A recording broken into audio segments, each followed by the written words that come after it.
یہ ایک تکنیکی وجہ ہے, یہ سمٹ کا فوکس اس چیز پہ تھا. ڈاکٹر صاحب, جو لوگ نیوکلیر پرولیفریشن کے اوپر لکھتے ہیں, جیسے گیری سیمور کا بہت ذکر کیا جاتا ہے, میڈیا میں ڈیوڈ سینگر بہت لکھتے ہیں, اور بہت سے اور تھنک ٹینکس ہیں, وہاں پہ کہیں یہ ڈیبیٹ ہے کہ ہندوستان کے جو فارورڈ بیسز قائم کر دیے ہیں پاکستان کے بارڈرز کے ساتھ, اور ہندوستان کی جو کنونشنل فورسز ہیں اس کا 3/3 جو ہے, بہت بڑی تعداد اس کی پاکستان, پنجاب اور سندھ کے بارڈرز کے اوپر پڑی ہے, اور یہ جو کولڈ اسٹرائک ڈاکٹرائن ہے اس کا ایک انفراسٹرکچر کھڑا کر دیا ہے ہندوستان نے, اور ہندوستان کو کنونس کرنا چاہیے کہ بھئی اگر آپ خطے میں امن لانا چاہتے ہیں تو اس کو پیچھے ہٹائیں, اور آپ کا جو کنونشنل بلڈ اپ ہے جو اس وقت $40 بلین سے زیادہ ان کا بجٹ ہے, یہ سب چیزیں بھی کبھی ڈسکس ہوتے نظر آتی ہیں آپ کو واشنگٹن میں؟ جو لوگ اس کی بات کرتے ہیں وہ اس بات پہ کنونسڈ ہیں کہ ہندوستان اپنا کنونشنل پوسچر, اپنے کنونشنل بلڈ اپ جو ہے, جو اپنے فوجیں بڑھا رہے ہیں اور ان کے اکوپمنٹ کو بڑھا رہے ہیں, وہ کم نہیں کریں گے صرف پاکستان کو تسلی دینے کے لیے, کیونکہ ہندوستان کا موقف یہی ہے کہ اصل مسئلہ تو دہشت گردی ہے, وہ ختم ہوگا تو ہمیں اس کی ضرورت نہیں ہوگی. تو وہ بحث تو چلتی رہتی ہے, لیکن بہرحال زیادہ تر میڈیا سرکلز میں نکتہ چینی انفرادی طور پہ پاکستان پہ ہوتی ہے, اور اسی لیے میرے نزدیک یہ ضروری ہے کہ جتنا ہو سکے پاکستان کے حکام کو, پاکستان کے ایکسپرٹس کو ان جوہری ہتھیاروں کے مسئلے پہ بات کرتے رہنا چاہیے, واشنگٹن میں بھی اور دنیا کے ممالک میں بھی. پاکستان کے فورن سیکرٹری نے اعزاز چودھری صاحب نے جو ایک بریفنگ کی جس میں اشارہ کیا کہ دیکھیے 2700 ایکسیڈنٹس ہوئے ہیں IAEA کے ریکارڈ میں گزشتہ چند دہائیوں میں, کہیں میلٹ ڈاؤن کے, کہیں فیلئر کے, اور اس میں سے 5 جو ہیں وہ ہندوستان میں ہوئے ہیں, لیکن ایک بھی ایسا ایکسیڈنٹ جو ہے جوہری تنصیبات کا وہ پاکستان میں نہیں ہوا. اس قسم کے جو اعداد و شمار ہیں انہیں کوئی وہاں سیریسلی دیکھتا ہے؟ نہیں, دیکھتے تو ہیں. اصل میں دیکھیے مسئلہ یہ ہے کہ جو جوہری ہتھیار ہے یہ ایک تکنیکی معاملہ ہے, تو اس کو بہت کم لوگ, ویسے ہی دنیا میں بہت کم لوگ ایسے ہیں جو تکنیکی سطح پر دیکھتے ہیں. تو جو لوگ اس پہ کام کرتے ہیں وہ تو اس کو اٹھائیں گے, دیکھیں گے, اس پہ شاید لکھیں گے بھی, لیکن ان کی آڈینس وہ نہیں ہے جو ڈیوڈ سینگر کی یا گیری سیمور کی ہے. ان کی آڈینس وہی لوگ ہیں جو تکنیکی سطح پہ سنجیدگی سے اس پہ کام کرتے ہیں. لیکن جب میڈیا کی بات آتی ہے تو اس میں شاید اس بات کو نہیں اٹھایا جائے گا, وہ سمٹ کے اور پہلو, یا شاید اس بات کو کہ صدر اوباما نے دونوں ہندوستان اور پاکستان کو کہا کہ اپنے ڈاکٹرنز کو دیکھیں, اس بات کی طرف جائیں گے. تو یہ لیول پلینگ فیلڈ نہیں ہے, کبھی بھی نہیں ہوتی جوہری ہتھیاروں کے حوالے سے, لیکن پاکستان خاص کر کیونکہ اتنے سالوں سے نیوز میں رہا ہے قدیر خان کے واقعے سے لے کے اب تک, تو اس میں پاکستان کو یہ ہمیشہ ایک گلا رہا ہے کہ ہمیں شاید آبجیکٹولی نہیں پروجیکٹ کیا جاتا. جب جو لاہور میں اندھوناک واقعہ ہوا دہشت گردی کا نیوکلیر سیکورٹی سمٹ سے صرف 4 دن پہلے 27 مارچ کو, اسے وہاں کیسے پرسیو کیا گیا؟ جب یہ واقعہ ہوا تو آپ نے اس کو ٹیلی ویژن سکرینز پہ دیکھا تو آپ کو کیا لگا؟ وہ بات تو ہوئی کہ دیکھیے پھر ابھی تک پاکستان جو ہے وہ سیف تو نہیں ہے, اور کچھ اداریے بھی لکھے گئے اس بات پہ امریکہ میں. دوسری طرف یہ بھی تھا کہ کیونکہ ایک پہلے وہ APS اسکول اٹیک کی بات جو ہے وہ بہت یہاں بڑھ چڑھ کے ہوئی تھی, تو یہ بھی سوال تھا کہ اچھا یہ سافٹ ٹارگٹ ہے تو یہ دہشت گرد جو ہے اب بالکل بلو دا بیلٹ ہٹ کر رہے ہیں, تو ایک سمپتھی کا ایلیمنٹ بھی تھا. لیکن بہرحال جو اصل پیغام میرے نزدیک آیا, اور آپ یاد رکھیے اس سے بالکل پہلے بیلجیم کا واقعہ ہوا تھا, اور وہاں پہ ان کو آئسل جو داعش ہے ان کے کوئی ایسی کمیونیکیشنز بھی ملی تھی جس میں وہ بات کر رہے تھے کہ بیلجیم میں دیکھنا چاہیے اگر ان کی جو نیوکلیر یا جوہری فیسلٹیز ہیں اس سے ہمیں کوئی ان روڈ اس میں مل سکے. تو وہ پھر دوبارہ لنک ہو گیا کہ پاکستان میں بھی دہشت گردی ہے, کہیں وہاں تو معاملہ خراب نہیں, اور شاید کچھ انڈین چینلز نے بھی اس کو بات کو اٹھایا تھا. لیکن اوور آل مجھے لگتا ہے وزیر اعظم نواز شریف صاحب بھی نہیں آئے, اسی وجہ سے اس کی ایک ہمدردی بھی تھی, ایک انڈرسٹینڈنگ بھی تھی سمٹ کے دوران بھی, سمٹ سے پہلے بھی, کہ انہوں نے صحیح فیصلہ کیا ہے, پاکستان کا یہ جو معاملہ ہے ان کو اس کو اٹینڈ کرنا چاہیے تھا. اچھا, لاسٹ میرا کوشچن ہے کہ رشیا کے پریزیڈنٹ یا رشیا نے پارٹیسپیٹ کیا ہی نہیں, پھر پاکستان کے پرائم منسٹر بھی نہیں آ سکے, اوور آل پھر نکلا کیا اس نیوکلیر سیکورٹی سمٹ سے؟ دیکھیے یہ صدر اوباما کا ایک انیشیٹو تھا, اور یہ پہلے ہی معلوم تھا اس سمٹ سے کہ یہ آخری سمٹ ہے. اس سطح پر یہ سمٹ دوبارہ نہیں ہوگا کیونکہ اوباما صاحب جو ہے وہ جنوری میں اپنے عہدے سے برخاست ہو جائیں گے. لیکن ان کو یہ کریڈٹ دینا پڑے گا کہ انہوں نے سیفٹی اور سیکورٹی جو ہے جوہری ہتھیاروں کی, اس کو ایک عالمی ایشو بنا دیا ہے. یہ اب انٹرنیشنل اٹامک انرجی ایجنسی اور باقی ادارے اس کو امپلیمنٹیشن کی طرف لے کے جائیں گے. تمام ممالک اس پہ کام بھی کریں گے, کیونکہ یہ یاد رکھیے یہ ایک ایسا ایشو ہے جس پہ تمام دنیا جو ہے وہ اس سے ڈری ہوئی ہے اور بہت بڑا خطرہ ہے اگر کوئی ایسا معاملہ ہو گیا. اگر ایسا کوئی معاملہ ہو گیا تو ساری دنیا ڈری ہوئی ہے. بہت ہی امپورٹنٹ انیشیٹو تھا. جو کچھ کہا پریزیڈنٹ اوباما نے وہ بالکل یقینی طور پر صحیح ہے. دیکھنا یہ ہے کہ ملک آپس میں کوآپریٹ کیسے کر سکتے ہیں اور ہندوستان کا اس پہ کیا رسپانس ہے, کیا ذمہ داری آتی ہے. بریک لیتے ہیں اور بریک کے بعد دیکھتے ہیں کہ پاکستان کی جو اسپیشل انویسٹیگیشن ٹیم تھی پٹھان کوٹ سے واپس آئی ہے وہ اتنی نامراد کیوں واپس آئی. کھودا پہاڑ نکلا چوہا. After the break.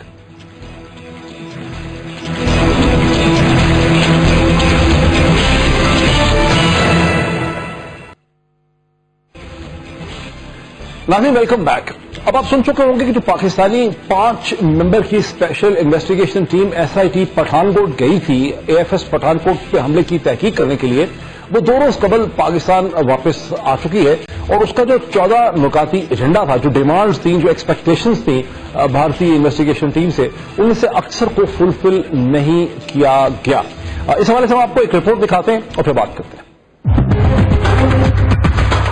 Pathan quote air base پر حملہ 2 جنوری 2016 کو ہوا. بھارتی رد عمل کے بعد پاکستان کی جانب سے تحقیقات کے لیے 5 رکنی جوائنٹ انویسٹیگیشن ٹیم بنائی گئی, جس کی سربراہی انسپیکٹر جنرل محمد طاہر رائے نے کی.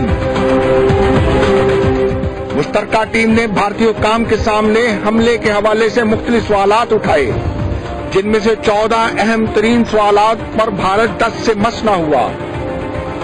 بھارتی ہٹ ڈرمی کی انتہا اس وقت سامنے آئی جب ٹیم کو سرحد پر لے جانے کا مطالبہ بھی مسترد کر دیا گیا. سرحد پر جانے کا مقصد ٹیم کی طرف سے بارڈر کے اس حصے کا معائنہ کرنا تھا جہاں سے انتہا پسندوں نے سرحد پار کی. صرف ذکر کیا تو بارڈر سیکورٹی فورس اور بھارتی فوج کی غفلت کا.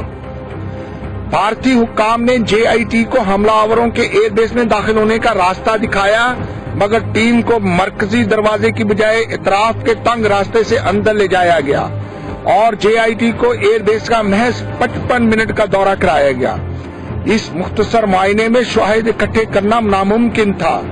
حملے کی پیشگی اطلاع کے باوجود ایئر بیس کی پیری میٹر لائٹس اور بارڈر پر لگائی گئی الیکٹرک باڑ اس رات کام نہیں کر رہی تھی. حملے کے بعد نئی دہلی نے الزام جیش محمد پر عائد کیا تھا. پاکستان نے پورے تعاون کی پیشکش کی اور متعدد کارروائیاں کی, اور بھارت نے اب پاکستانی JIT سے مطالبہ کیا ہے کہ جیش محمد کے سربراہ مسعود اظہر کی آواز کا نمونہ دیا جائے. حالانکہ ابھی تک کسی بھی طرح مسعود اظہر کو پٹھان کوٹ حملے کے ساتھ نہیں جوڑا جا سکا. تاہم اس سے پہلے بھارتی میڈیا کی طرف سے حملہ آوروں کی جانب سے جو کالز کا ذکر کیا گیا ان میں مسعود اظہر کا ذکر نہیں ہے. گزشتہ روز بھارت کی طرف سے اقوام متحدہ میں مسعود اظہر پر عارضی پابندی کی درخواست کو چین نے بلاک کر دیا, جس کے اوپر بھارتی میڈیا اور بھارتی حکومت نے شدید احتجاج کیا. مسعود اظہر کو پاکستان میں بھی متنازع شخصیت سمجھا جاتا ہے اور ان کی سرگرمیوں کو شک کی نگاہ سے دیکھا جا سکتا ہے. پاکستان کی جوائنٹ انویسٹیگیشن ٹیم کے بھارت جانے اور کوئی مؤثر شواہد فراہم نہ کرنے اور بھارتی میڈیا کی رپورٹس کے مطابق یہ واضح ہو چکا ہے کہ حملہ آوروں نے پاکستان سے بھارت کا بارڈر کراس نہیں کیا تھا, وہ پہلے سے ہی ہندوستان میں موجود تھے. آج پٹھان کوٹ حملے کے مسلمان تفتیشی افسر تنزیل احمد کو نامعلوم افراد نے فائرنگ کر کے قتل کر دیا, جو پٹھان کوٹ حملے کی تحقیقات پر ایک سوالیہ نشان ہے.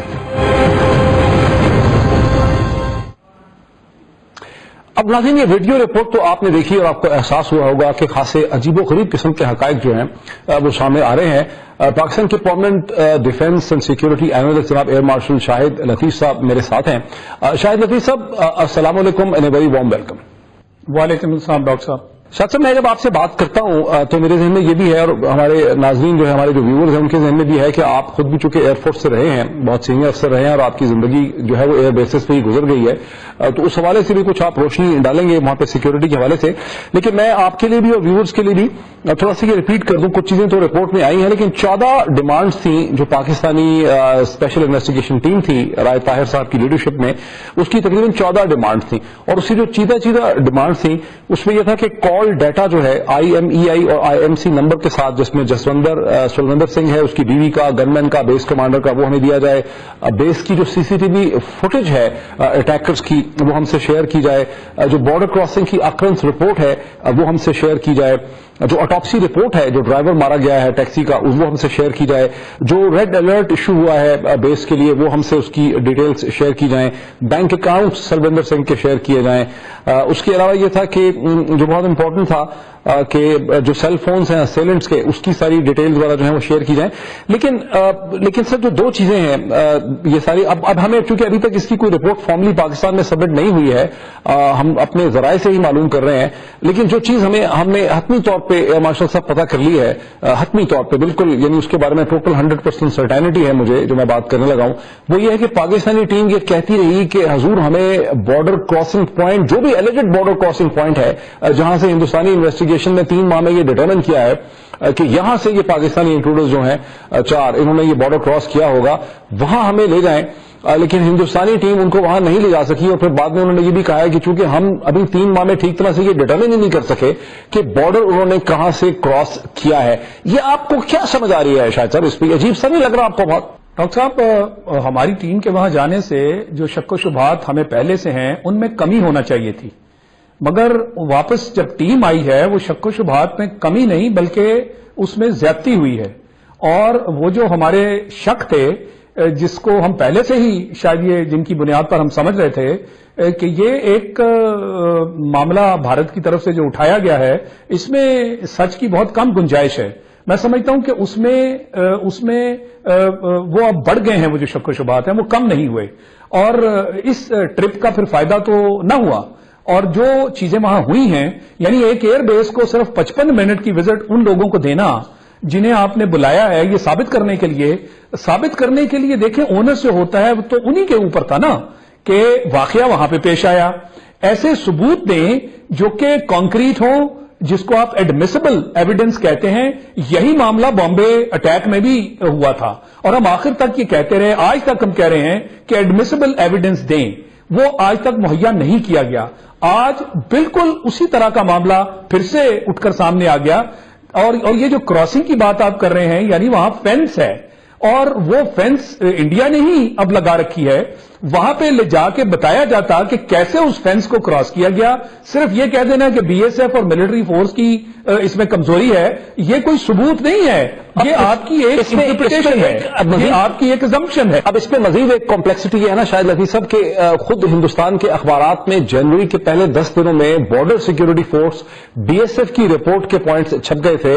بارڈر سیکیورٹی فورس نے ہندوستان کی ہوم منسٹری کو رپورٹ سبمٹ کی کہ کہیں سے بھی پنجاب کی بارڈر فینس کی وائلیشن نہیں ہوئی ہے، اور کہیں پر جہاں پہ CCTV کیمرے تھے یا تھرمل امیج سکینر لگے ہوئے تھے وہاں سے بھی کوئی ثبوت نہیں ملا کہ کسی نے بارڈر کراس کیا ہے. یہ چیز انڈین ایکسپریس میں بھی چھپی ہے، ٹائمز آف انڈیا میں بھی چھپی ہے، تمام ہندوستان کے اخبارات میں چیز چھپ چکی ہے.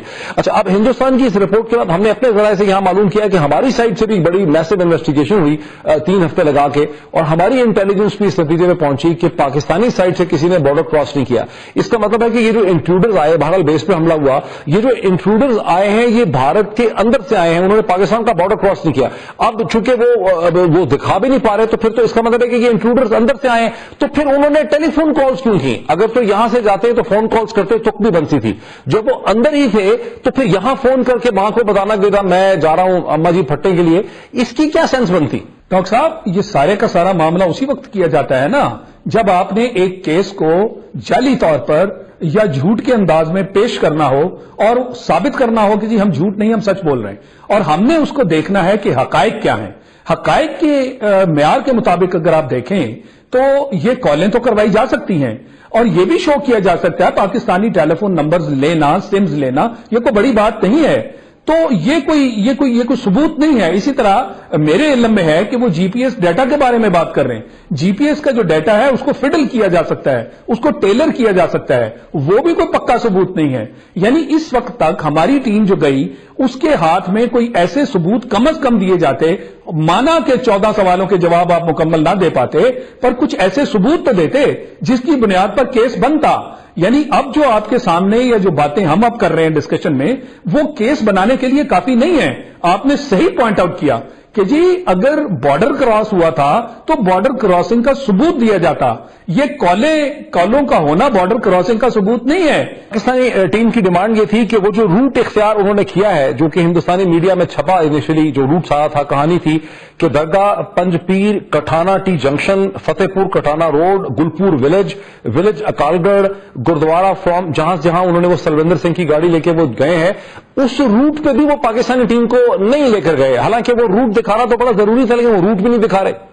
ڈاکٹر صاحب وہی تو میں کہہ رہا ہوں کہ کوئی ایسی چیز نہیں انہوں نے دی جس سے ثابت ہو جائے، کیونکہ ثابت کرنا مشکل ہے، اس کے لیے ایویڈنس کانکریٹ چاہیے ہوتا ہے. اور کانکریٹ کیا، یہ تو عام باتیں ہیں. سنا ہے کہ ڈی این اے انکوائری انکلوڈرز ہیں، ان کے ڈی این اے سیمپلز انہوں نے دیے. وہ تو ڈاکٹر صاحب وہ دیکھیں گے نا، وہ جو ڈی این اے سیمپل ہے وہ تو دیکھیں گے. ہمیں نہیں معلوم. آپ کو یاد ہے ابھی کچھ دیر پہلے ہمارے ایک آدمی کے بارے میں قصہ اسی طرح اٹھا دیا گیا تھا اور شاید اس کو ٹریس آؤٹ کیا اور کہا کہ جناب آپ اپنا ڈیٹا چیک کر لیں، یہ شخص تو سیالکوٹ سے ہے. تو کیا وہ سیالکوٹ سے نکلا؟ ہمارے پاس تو نادرا کے پاس ہر چیز ہے. یہ ڈی این اے ٹیسٹ اور ڈی این اے ڈیٹا جو ہے یہ تو آؤٹ رائٹلی شروع میں آپ دیتے، اس سے پہلے کہ ہماری ٹیم جاتی ہے ہم اس کا ثبوت لے کر جاتے. ایک تو یہ ہے کہ مولانا مسعود اظہر، جن کو پاکستان میں بھی بہت ہی شک کی نظر سے دیکھا جاتا ہے، ان کا یہ وائس سیمپل مانگتے ہیں، لیکن دو کالز ہوئی ہیں. ایک تو دہشت گرد نے اپنی ماں کو کی ہے، تو ظاہر ہے کہ وہ اس کی ماں یا اماں جو ہے وہ مسعود اظہر نہیں ہو سکتا. دوسری جس کو کال کی گئی، ہمیں پتا چلا ہے کہ وہ شخص بھی جو ہے وہ انڈر ڈیٹینشن ہے، جس کو وہ کال ریسیو کی ہے وہ بھی مسعود اظہر نہیں ہے. تو پھر مسعود اظہر کا وائس سیمپل یہ کیوں مانگ رہے ہیں؟ وہ اس لیے کہ انہوں نے یہ حربہ جو ہے یہ پہلے بھی اختیار کیا ہوا تھا نا. میں نے آپ کو ممبئی اٹیک کا ذکر کیا پہلے بھی. ادھر بھی جو ہمارا معاملہ آ کے فائنلی پھنسا وہ اسی پہ کہ آپ وائس سیمپلز مانگ رہے ہیں، جو آپ کی پہلے ذمہ داری ہے ایڈمیسیبل پروف جو ہے وہ تو دو، تاکہ وہ کورٹس میں لے جا کر وہ پروفs دیے جائیں جس کی بیس پہ فیصلہ ہونا ہے. وہ آج تک نہیں دے سکے. یہ پھر سے وہی طریقہ کار اختیار کیا جائے گا. آپ دیکھیں گے کہ اس پورے معاملے کو لٹکایا جائے گا. ایک اور چیز ہے کہ تنزیل احمد ایک مسلم ڈی ایس پی تھے اس انویسٹیگیشن ٹیم میں، این آئی اے انڈیا کی انٹیلیجنس ٹیم میں، جن کو کہ وہ واپس گئے اپنے گاؤں. وہاں نام معلوم حملہ آوروں نے 21 گولیاں، یہ پورا انہوں نے انشور کیا کہ مری جائے، 21 گولیاں مار کے ہلاک کر ڈالا ہے اور وہ کچھ پتہ نہیں چل رہا. ڈاکٹر صاحب وہ انشور کیا نا انہوں نے، اور یہ ہو سکتا ہے یہ ماضی کی طرح ہمیں دیکھیں، میں بار بار ماضی کو اس لیے ریفر کر رہا ہوں کہ ایک پیٹرن ہے. وہ جو سمجھوتا ایکسپریس کا قصہ تھا اس میں جو انویسٹیگیشن آفیسر کورکرے تھا وہ بالکل آخر میں پہنچ چکا تھا، کنکلوژن کے سٹیج پہ وہ پہنچ چکا تھا، اور وہ ثابت کر رہا تھا کہ یہ بھارت کی اپنی کارکردگی ہے. ان کی اپنی انٹیلیجنس ایجنسیز ہیں جنہوں نے یہ کام کروایا، اور ان کے ملٹری کے آفیسرز جو تھے ان کے ہاں سے بھی اس طرح کی رپورٹ جو تھی وہ بعد میں نکل آئی جو انٹیلیجنس کی سروس میں تھے کہ یہ سمجھوتا ایکسپریس کا مسلمانوں کو مارنے والا معاملہ ان کی انٹیلیجنس ایجنسیز نے کروایا. بہت شکریہ جناب ایئر مارشل شاہد لطیف صاحب. میری قصہ مختصر یہ ہوا پاکستان کی ایس آئی ٹی کے وزٹ کے بعد کہ کھودا پہاڑ نکلا چوہا اور وہ بھی مرا ہوا. یہاں پر ایک بریک لیتے ہیں اور بریک کے بعد ہم دیکھتے ہیں کہ تمام مذہبی جماعتوں نے گزشتہ دن لاہور میں منصورہ میں جو ایک الٹیمیٹم حکومت کو دیا ہے، وہ کہتے ہیں اپنا بل لے کر آ رہے ہیں ہم وومن پروٹیکشن بل میں، اس کی کیا کہانی ہے، وہ کیوں ایسا ہو رہا ہے.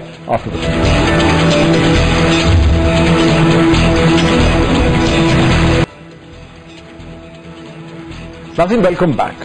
جیسا کہ آپ خبروں سے سن چکے ہوں گے کہ ایک روز قبل پاکستان کی تمام بڑی مذہبی سیاسی جماعتوں نے، علماء نے، مشائخ نے، اسکالرز نے جس میں خواتین بھی شامل ہیں، انہوں نے لاہور میں منصورہ میں اس عزم کا اعادہ کیا ہے کہ نواز شریف صاحب کی حکومت کے مغرب نواز ایجنڈے کو ریزسٹ کیا جائے گا.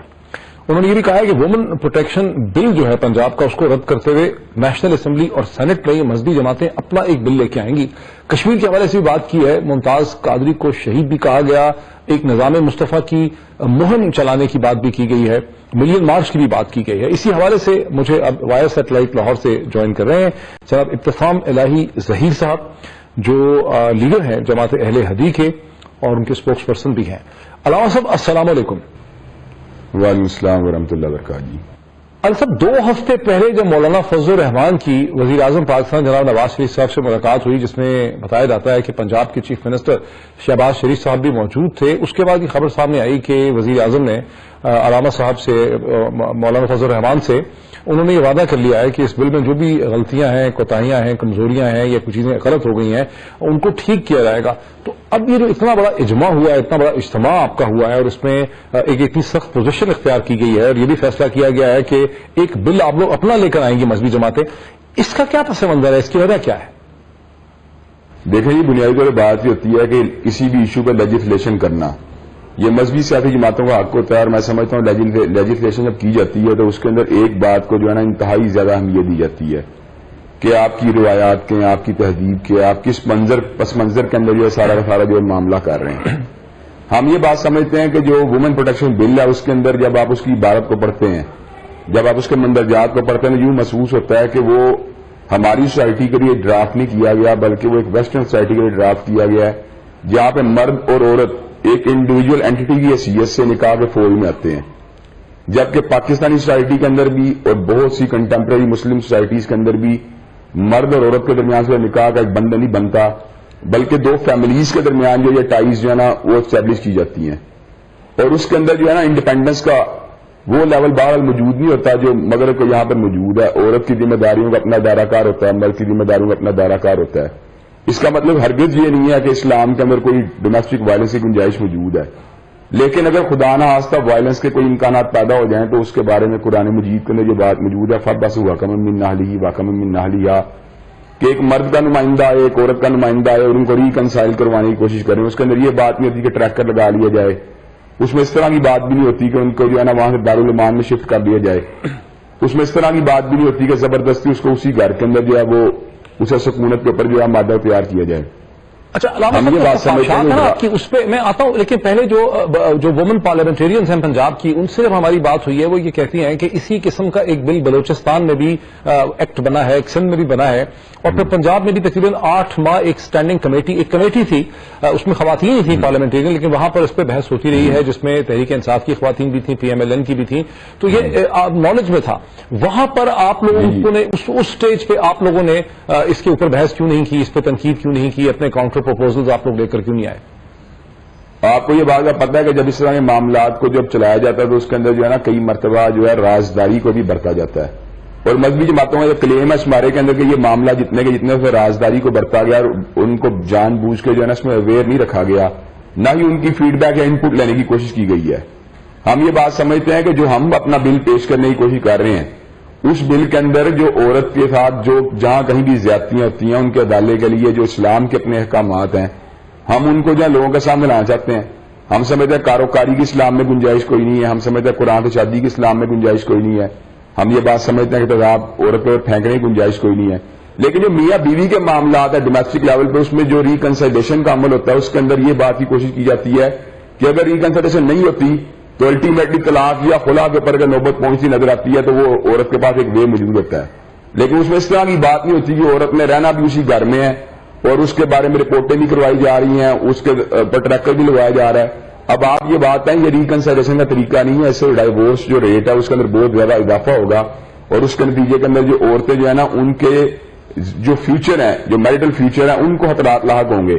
تو ہم یہ بات سمجھتے ہیں کہ ڈرافٹ کیا گیا ہے، اگرچہ اس کو ایکسیپشنز کے اوپر اپلائی کیا جا سکتا ہے ہمارے معاشرے میں یہ سمجھتا ہوں کہ بعض ایکسیپشن ایسی ہو سکتی ہیں جن کے اندر اس طرح کے حالات ہوں جو بل کے اندر جن کو مینشن کیا گیا ہے، لیکن جو ایکسیپشن ہوتی ہیں وہ کسی بل کی جو ہے نا اساس نہیں بن سکتی، وہ ایک میجارٹی ہے جنرل جو ایک مولانا فضل الرحمان کی جو بات وزیر اعظم سے امینڈمنٹس کے حوالے سے ہو گئی تھی، جو وزیر اعظم نے ان کو ایشور کیا تھا، تو اب آپ امینڈمنٹس کے بجائے نئے بل پہ کیوں جا رہے ہیں آپ لوگ؟ ہم نئے بل پہ اس لیے جا رہے ہیں کہ جو بل کا پورا مندرجات ہے ان کے اندر جو اسلامی اور مشرقی روایات اور تہذیب کو مد نظر رکھا نہیں گیا، بلکہ یوں محسوس ہوتا ہے کہ مغرب زدہ NGOs نے مغرب ہی سے جو ہے نا ان کے کلچر کی روشنی میں جو معاملات جو ہو سکتے ہیں رونما اور عورت کو جو خطرات لاحق ہوتے ہیں، جنرلی میں کہہ رہا ہوں ایکسیپشنز کی بات نہیں کر رہا، جنرلی جو عورت کو خطرات لاحق ہو سکتے ہیں ان خطرات کو مد نظر رکھ کے یہ سارا کا سارا بل جو ہے ڈرافٹ کیا گیا ہے. چنانچہ مذہبی جماعتیں اس بارے میں تحفظات کا شکار ہیں، یہ بات سمجھتی ہیں کہ ہم مثلاً جو ہے نا اس کو بل کو جو ہے نا وہ ریفارم بھی کریں گے اور اس کے اندر اگر کوئی خدا نہ خواستہ ریکنسائلیشن کی صورت نہیں نکلتی تو عورت کے پاس جو خلا کا حق ہے، عورت کا طلاق لینے کا حق ہے، عورت اس حق کو جو ہے نا وہ استعمال کر سکتی ہے. لیکن اس طرح کا معاملہ نہیں ہونا چاہیے کہ عورت جو ہے وہ لٹک جائے درمیان میں وہ اپنے ہامن کو کٹارے بھی ہے کچہریوں بھی لے جائے. یہ جو بل آپ نے کل فیصلہ ہوا ہے تمام مذہبی جماعتوں کا کہ آپ اس کو نیشنل اسمبلی اور سینٹ میں لے کر آئیں گے, اس میں پھر آپ کے پروپوزلز ہوں گے کیا؟ یعنی آپ بھی پروٹیکشن, آپ کا بل بھی پروٹیکشن دے گا, آپ کا بل بھی وائلنس کو روکنے کی بات کرے گا, لیکن وہ کس طرح سے کرے گا, کیا طریقہ ہوگا؟ انہوں نے تو پولیس کو انوالو کرنے کی کوشش کی, ڈسٹرکٹ کمیٹیز بنائی وقتوں کی, انہوں نے کہا کڑے بنائے جائیں, آپ کیا ریکمینڈ کریں گے؟ ہم یہ بات سمجھتے ہیں کہ ہم سب سے پہلے اس مسئلے کے اندر جو ہے سرال کو انوالو کریں گے, میکے کو انوالو کریں گے, اور قرآن مجید کے اس حکم کے اوپر انوالو جو عمل کرنے کی کوشش کریں گے. فبس حکم من اہلی واکم من اہلیہ, کہ دونوں خاندانوں کے نمائندہ جو ان کو ریکنسائل کروانے کی کوشش کرے.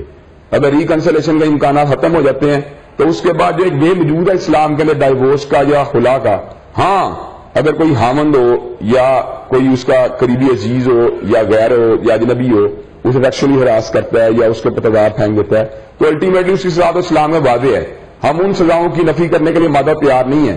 ہم یہ بات سمجھتے ہیں ہم کوئی ایسا بل جو ہے نا اس کو ملک میں امپلیمنٹ ہونے کی مخالفت کریں گے جس کے نتیجے میں عورت جو ہے وہ اس کی بجائے اس کو سیکورٹی فیوچر میں پرووائڈ کی جائے, اس کے جو ہے نا اپنی لائف میریٹل لائف کو اعتراض لاحق ہو جائے. الٹیمیٹلی آپ خود بتائیں, میں کامن سینس کی بات کرتا ہوں, جب آپ ایک خامن کو ٹریکر لگوا دیتے ہیں یا ایک خامن کو جو ہے وہ اس کے اندر انٹرویو کرتی ہے, جو اس کے اندر وومن پروٹیکشن آفیسر جو اندر آتی ہے اس کو پکڑ کے دے جاتے ہیں, اس کے بعد آپ اس بات کو تصور کرتے ہیں کہ کوئی خامن جو اپنی بیوی کو اپنے گھر میں رکھنے میں مادہ تیار ہوگا, یہ جو ہے ریکنسلیشن کا عمل نہیں ہے, یہ تو عورت کو طلاق کی طرف لے کے جانے والی باتیں ہیں. ہم یہ بات سمجھتے ہیں عورت کا جو ہے آپ کی بات سے مجھے ایسا لگتا ہے کہ جو بل آپ لوگ لے کر آئیں گے اس میں آپ جو خاندان ہے اس کے اندر کے میکینزمز کو ایک قانونی کور دینے لگے ہیں. ابھی بھی تو خاندان کے اندر میکینزم موجود ہے نا, سسرال کا میکے کا انٹریکشن تو بالکل موجود ہے. ہم یہ بات سمجھ قانونی کور نہیں دینا چاہتے. ہم یہ بات سمجھتے ہیں کہ عورت کو کہیں اس کے رائٹ جو ہے وائلیٹ ہو رہے ہیں, کہیں اس کے رائٹ کو اس سے ڈپرائیو کیا جا رہا ہے, اور اس کے بعد عورت یہ بات محسوس کرتی ہے کہ میں اس بندے کے ساتھ گزارا نہیں کر سکتی. ایک تو بعد وہ کمپرومائز کرنا چاہتی ہے. اگر وہ کمپرومائز کرنا چاہتی ہے, میں عورت کی ول کی بات کر رہا ہوں کہ عورت اگر کمپرومائز کرنا چاہتی ہے تو اس کے لیے سسرال کا وے موجود ہے, اس کے لیے سارا کا سارا خاندانی نظام موجود ہے, خاندانی ڈھانچہ موجود ہے, مسالت کروانے والے لوگ موجود ہیں. لیکن اگر وہ نہیں سمجھتی کہ میں یہاں گزارا نہیں کر سکتی, اسے ٹریکر کی ضرورت نہیں ہے, اسے پھر جو حامن کو کچہری میں لے کے جانے کی ضرورت نہیں ہے, اس کو پھر اس کے پاس سیف ایک پیسے موجود ہے کہ وہ طلاق یا خلا کا راستہ اپنا سکتی ہے. کیونکہ اسلام کے اندر یہی بات ہے کہ جس وقت آپ کے گزارے ہونے مشکل ہو جائیں اور آپ کے ڈومیسٹک معاملات جو ہیں وہ نیوٹرلائز نہ ہو سکیں یا وہ ایک جو ہے ایک ہوموجینس انداز میں آگے نہ بڑھ سکیں, تو اس وقت طلاق کا بھی اسی لیے اسلام میں رکھا ہے. اور یہ اسلام کی وہ کنڈیشن ہے جس کو آج خلا کی صورت میں اس کی جو فائنینشیل رسپانسبلٹی ہے, کم از کم ایک انیشیل ٹائم پیریڈ میں 12 ماہ یا 18 ماہ اگر وہ کام نہیں کر سکتی ہے, اس کی ایک فائنینشیل ضرورتیں ہیں, ان ضرورتوں کو پورا کرنے کے لیے آپ کا بل کیا ایڈریس کرے گا؟ بالکل ہم ان باتوں کو جو ہے ایڈریس کریں گے. اس کی وجہ ہے کہ قرآن مجید نے ان باتوں کو ایڈریس کیا ہے. عورت کے نان نفقے کے معاملات جو ہیں خاص طور پر جس وقت بچوں کی کیئر ٹیک کر رہی ہے, اسلام نے اس کے بارے میں بھی احکامات دیے ہیں. اور ہم یہ بات سمجھتے ہیں کہ جو قرآن مجید نے ایک جو لفظ استعمال کیے ہیں کہ اب طلاق مرتان فامساکم بمعروف و تسریح باحسان, اگر ساتھ رہنا ہے تو معروف طریقہ, اور اگر چھوڑنا ہے تو احسان کر کے چھوڑو. یعنی اس نے چھوڑنے کے موقع پہ لفظ احسان کا استعمال کیا ہے, جو کہ اکٹھے رہنے کی صورت میں معروف طریقے کا استعمال کیا ہے. یعنی اس نے سپریشن کی صورت میں اور ڈائیورس کی صورت میں اکٹھے رہنے کے مقابلے کے اندر جو ہے زیادہ ایک جو ہے نا اچھا انیشیٹو دیا ہے کہ عورت کے ساتھ جو معاملہ کیا جائے اس میں کوئی جو ہے نا اس کی حق تلفی تو بڑی دور کی بات ہے, بلکہ احسانات کا معاملہ ہونا چاہیے.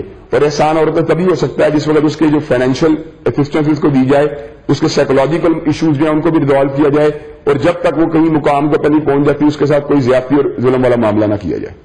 اچھا, اب دو مختلف قسم کے سوال ہے. دیکھیے علام صاحب, ایسا لگ رہا ہے جیسے آپ لوگ کہہ تو نہیں رہے, لیکن اجماع اور قیاس اور ایک اجتہاد کی طرف آپ لوگ سیاسی طور پر مذہبی جماعتیں جو ہیں وہ راہ دکھانے کی کوشش کر رہی ہیں. کہا جاتا ہے, کبھی مجھے ایک ویسٹرن برٹش ایک لائر جو اسلامک لا میں اسپیشلائز کرتی ہیں, ان سے میری بات ہو رہی تھی, وہ مجھے بتا رہی تھی کہ فرینچ ریولوشن سے 1100 برس قبل 7ویں 8ویں صدی میں اسلام نے عورت کو پراپرٹی کا ٹائٹل ہولڈ کرنے کی اجازت دی, جو 20ویں صدی تک یورپ میں عورت اپنے نام سے پراپرٹی نہیں رکھ سکتی تھی. لیکن اس وقت صورتحال یہ ہے پاکستان کے اندر کہ جب ایک باپ ہے جس کی 2 بیٹیاں ہیں, وہ اپنی پراپرٹی اپنی بیٹیوں کے نام منتقل نہیں کر سکتا. گفٹ کر دے لائف میں تو ڈفرنٹ ایشو ہے, لیکن وراثت میں اس کے رشتہ دار بھی شامل ہو جاتے ہیں. اس قسم کی چیزوں کے اجماع پہ, اس پہ بھی اجتہاد کرنے کی ضرورت پہ کبھی غور کیا آپ لوگوں نے؟ نہیں, دیکھیں میں چھوٹی بات ہوں, جو انہیریٹنس کے جتنے ایشو ہیں ان کو قرآن مجید نے بڑی تھرولی ایڈریس کی ہے. اگر 2 بیٹیاں تو 2/3 کی وارث بنتی ہیں, اگر 1/3 کا اس کے بہن بھائی شریک ہو جاتے ہیں تو یہ اللہ تعالیٰ کا حکم ہے. اب ڈیوائن لاس کو میں سمجھتا ہوں ٹیمپر کرنے کی کوشش کرنا, جو ان کے اندر جو تبدیلی کرنے کی کوشش کرنا, ان کا جو میجر شیئر ہے وہ تو ان کو مل رہا ہے. اگر میجر شیئر سے ہم کو ڈپرائیو نہیں کیا جا رہا تو ہمیں کیا ضرورت ڈیوائن لاس کے اوپر جو آبجیکشن لگانے کی. تو میں یہ بات سمجھتا ہوں کہ جو عورت کو اسلام ماڈرن ورلڈ میں تو ایک آدمی جو ہے وہ اپنے بچوں کے لیے محنت کر رہا ہے نا, سب لوگ اپنی اپنی محنت کر رہے ہیں ماڈرن کنٹمپرری لائف میں. ماڈرنٹی کا چیلنج ہے نا. میں نے آپ کو پہلے بھی بتائی بات ہے, اس بل کے پیچھے جو تھیم موجود ہے اور جو ساری کی ساری باتیں موجود ہیں اس میں ماڈرنٹی کا وہ کنسپٹ جو ہم نے ویسٹ سے انہیریٹ کیا ہے یا ویسٹ سے ہم جو لیتے ہیں ہم اسی کو اصل میں اس میں ریفلیکٹ کروا رہے ہیں. جبکہ میں یہ بات سمجھتا ہوں کہ ہمارا اس بارے میں بڑا ایک جو ہے نا کنوکشن ہماری بالکل ہم کلیئرلی ہم کنوینسڈ ہیں اس بارے میں کہ جو اللہ تبارک و تعالیٰ نے عورت کو حقوق دیے ہیں اس سے بہتر حقوق نہیں ہو سکتے. ہم یہ بات سمجھتے ہیں سب سے پہلے جو وراثت کا جو کنسپٹ جو ہے اسلام میں آیا, اس کے بعد عورت جو ہے وہ اپنی پراپرٹی کو خرید سکتی ہے, اپنے ایسٹس کو جو ہے وہ مزید موبلائز کر سکتی ہے, اپنے ایسٹ کو کاروباری اعتبار سے جو ہے ان کو انویسٹ کر سکتی ہے, ان کی پراسپیرٹی کے لیے جو ہے ان کو کہیں لگا سکتی ہے. جب ساری کی ساری فیسلٹی اس کے بعد موجود ہے تو آپ یہ بات تو ہم کیوں یہ بات کہتے ہیں کہ اگر 2 عورتیں ہیں تو ان کو 2/3 اگر وراثت حصہ مل رہا ہے, 1/3 اگر اس کے باقی وراثت میں جا رہا ہے تو اس میں کون سی ظلم والی بات ہے. اس کو اس کے مد مقابل اس کے بیٹے سے بھی مل رہا ہے, اس کو اس کے مد مقابل اس کے شوہر سے بھی مل رہا ہے. تو یہ ساری کی ساری باتیں اسلام نے وہ کمپنسیٹ بھی کی ہے. یہ بات نہیں ہے کہ صرف اور صرف جو اس کو ایک جو اس کا ایک رائٹ 1/3 کا ہی جا رہا ہے. آپ یہ بات ہے کہ آپ اپنے بیٹے کی جائیداد میں 1/6 کی وارث نہیں, کیا آپ اپنے شوہر کی جائیداد میں 1/8 کی وارث نہیں ہے. جب یہ ساری کی ساری باتیں اسلام کو پروویژن دی ہے. بڑی لمبی بحث ہے. مجھے ایک اور نقطہ بتا دیجیے کہ کاؤنسل آف اسلامک آئیڈیالوجی میں خواتین کی ریپرزنٹیشن تقریباً نہ ہونے کے برابر ہے. شاید صرف ایک خاتون اس وقت ہیں کاؤنسل آف اسلامک آئیڈیالوجی میں. اس کو بھی تو براڈ کرنے کی ضرورت ہے نا. ہم تو یہ بات سمجھتے ہیں council of Islamic ideology broad ہونا چاہیے, اس کے اندر ان پٹ ملنی چاہیے, اس کے اندر جو ہے اسکالرس کو جو ہے اس کی آراء کو لینا چاہیے. لیکن ultimately council of Islamic ideology ہے اجتہاد کا دائرہ کار اور نصوص کا دائرہ کار میں ایک فرق بہرحال رہے گا. جو باتیں ایڈریس کر دی گئی ہیں, جن باتوں کو طے کر لیا گیا, وہاں اجتہاد نہیں ہوگا. ہاں اگر کہیں پہ خاموشی ہے, کہیں پہ کوئی بھام ہے, کہیں پہ کوئی کنفیوژن ہے تو وہاں یقینی اجتہاد کے دروازے کھلے ہیں. اجتہاد جو آپ کا جو اس میں ہو سکتا ہے ٹیسٹ ٹیوب بیبی کے مسئلے میں ہو سکتا ہے, اجتہاد آپ کا ان مسائل کے اندر ہو سکتا ہے کہ عورت کے جو ہے معاملات جو ہیں اس کے کیا دائرہ کار ہیں. ان معاملات میں تو ہو سکتا ہے, لیکن جو معاملات طے کر دیے گئے ہیں وراثت کے معاملات ہوں یا عورت کے جو حقوق جو اسلام میں اس کو عطا کرتے ہیں بطور بیوی یا بطور ماں, ہم یہ بات سمجھتے ہیں یا پردے کے معاملات ہیں ان کے اندر ہمیں سمجھتے ہیں اجتہاد کر ان کو ٹیمپر کرنے کی کوشش کرنا, یہ جو ہے نا اجتہاد کے ساتھ بھی زیادتی والی بات ہے. بہت شکریہ علامہ الہی ظہیر صاحب. ابتسام ظہیر نہیں ایک سیکنڈ روم چاہیے, میں اس کو دوبارہ یہیں سے دوبارہ کروں. بہت شکریہ علامہ ابتسام الہی ظہیر صاحب ہمیں ایکسپلین کر رہے تھے کہ مذہبی جماعتوں نے جو مل کے ایک فیصلہ کیا ہے اس کی بنیادی وجوہات جو ہیں وہ کیا ہیں. ہم پھر بھی اس ایشو پہ بات کرتے رہیں گے. آج اتنا ہی, پھر اگلے ہفتے آپ سے ملاقات ہوتی ہے. بہت شکریہ.